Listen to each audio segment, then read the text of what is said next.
Assalamualaikum warahmatullahi wabarakatuh. Kami dari kelompok 6 di sini mau mempresentasikan proyek akhirnya yang berjudul pendeteksi jerawat pada wajah. Kami di sini beranggotakan 3 orang. Yang pertama ada saya sendiri, nama saya Ahmad Aditya Harmawan, NRP 15/2019-036, berserta rekan saya Muhammad Firas Paru, NRP 15/2019-032. Dan Juga saya Muhammad Raihan Nur Faisal, NRP 15/2019-001. Oke, di sini kita langsung mulai aja ke hasilnya dulu. Langsung kita run aja. Nah, di sini tampilan GUI-nya yang sudah didesain. Di sini untuk memasukkan gambarnya kita klik dulu open file, masuk ke picture. Nah, di sini gambar yang akan digunakan adalah jerawat 1. Langsung di open aja. Gambar akan langsung muncul di kolom yang pertama di bagian kiri. Lalu untuk melakukan processingnya tinggal mengklik tombol proses. Nah, di sini tampilan yang sudah diprosesnya akan ada bintik-bintik hijau untuk menandai jerawat pada bagian wajahnya. Di sini kekurangannya pada bagian rambut, mata, alis, lubang hidung, telinga dan bibir terdapat marking juga atau tanda hijau ini yang cukup banyak. Tapi di sini dari bagian wajahnya sudah terlihat penandanya udah cukup akurat untuk bagian jerawat-jerawatnya. Lalu kita lanjut ke bagian codingnya. Di sini fungsi import dan from ini untuk melakukan import kepada library. Lalu kita masuk ke kelas show image. Di sini fungsi init untuk menginisiasi GUI yang sudah kita desain di awal. Lalu load UI ini untuk memilih atau menggunakan GUI yang sudah kita desain itu sendiri. Lalu di sini fungsinya untuk menjalankan proses atau menjalankan tombol yang udah didesain di dalam GUI. Lalu ada fungsi open click. Di sini open click gunanya buat memasukkan gambar atau mau mencari gambar yang udah ada di filenya. Di sini alamat filenya, lalu image files ini untuk eh, mencari atau hanya mendeteksi gambar yang menggunakan ekstensi JPEG. Lalu ada fungsi load image ini. Fungsi load image untuk memasukkan gambar ke dalam GUI tersebut, ke dalam frame yang di sini display image atau display image-nya memasukkan gambar kepada GUI pada kolom 1. Lalu ada fungsi save click. Di sini fungsi save click-nya untuk melakukan save hasil data, hasil citranya yang sudah diproses. Di sini sama kayak open click tadi, menggunakan alamat yang ada di sini, lalu melakukan save menggunakan ekstensi file JPG. Lalu ada fungsi hasil akan dilanjutkan oleh rekan saya. nah, pada bagian prosesnya, sini di fungsi hasil itu menggunakan grayscale, thresholding, sharpening, juga ada Laplacian dan Kenny. Nah, pertama pada variabel imin ini itu terdapat cp2 cpt color untuk mengubah si image yang telah dipilih tadi diubah menjadi grayscale. Nah, terus di sini juga terdapat melakukan thresholding pada citra yang tadi yang telah dipilih. Dan juga di sini menggunakan thresholding binary to zero dan Otsu.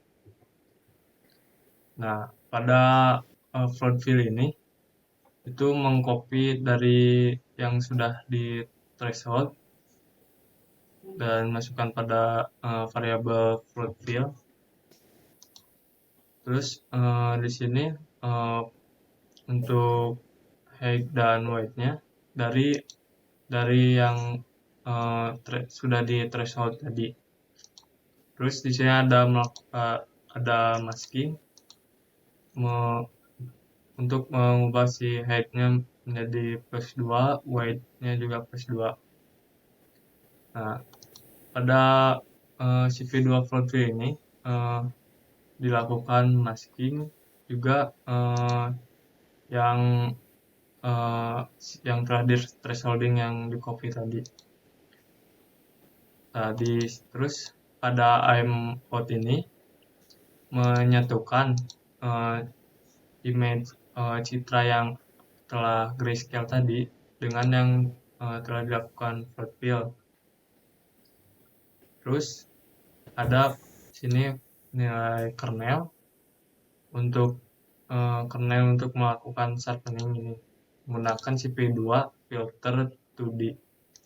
Itu dalamnya menggunakan yang image out tadi yang telah dilakukan penyatuan dari grayscale dan float fill.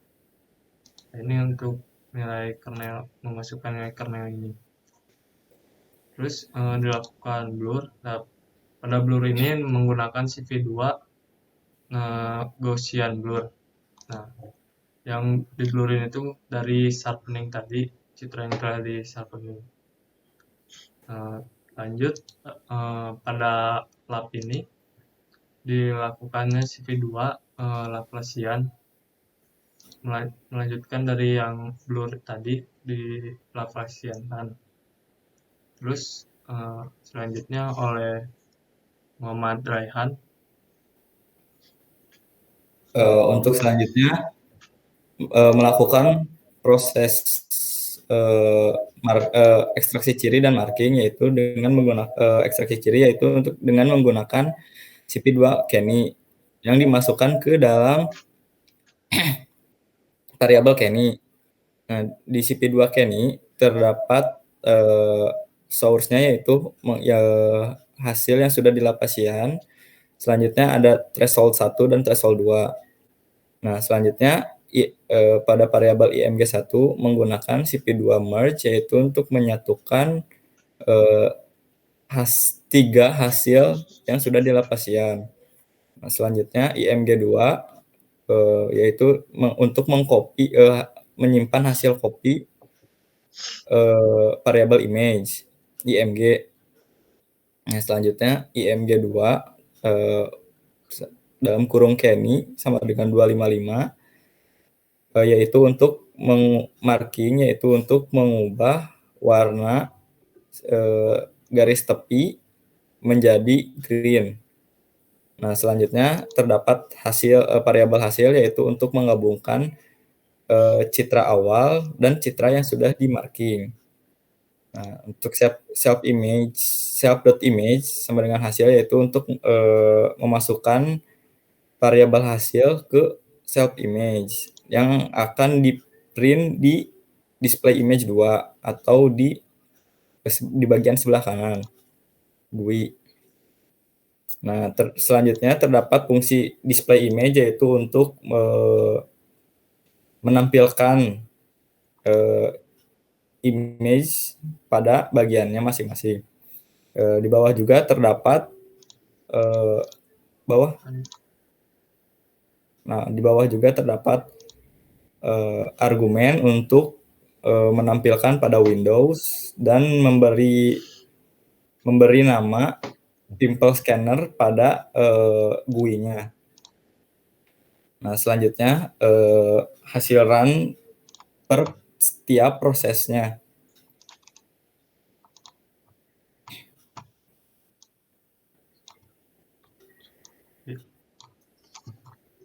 Nah, pada setiap tahapannya, hasil setiap tahapannya, di sini akan dilakukan segmentasi kulit. Lalu setelah itu di dilakukan perbaikan citra, dan setelahnya dilakukan ekstraksi ciri yang menggunakan Canny tadi. Lalu ini hasilnya setelah disatukan dari hasil ekstraksi ciri dan awal original. Sini terlihat setiap jerawatnya tertandai. Ya, mungkin selanjutnya oleh Ahmad. Baik, kembali lagi ke saya. Kesimpulan dari project ini bisa dilihat dari hasil yang tadi masih belum 100% dan banyak marking yang tidak sesuai dengan objek yang diinginkan. Kayak tadi yang di awal eh, kita lihat aja langsung. Di sini masih banyak marking yang tidak sesuai dengan objek yang diinginkan. Kayak ke rambut ini banyak banget, ke alis, ke mata, ke lubang hidung, ke bibir dan ke telinga. Masih banyak miss-nya. Paling sekian dari kelompok kami. Mohon maaf bila masih banyak kesalahan. Assalamualaikum warahmatullahi wabarakatuh.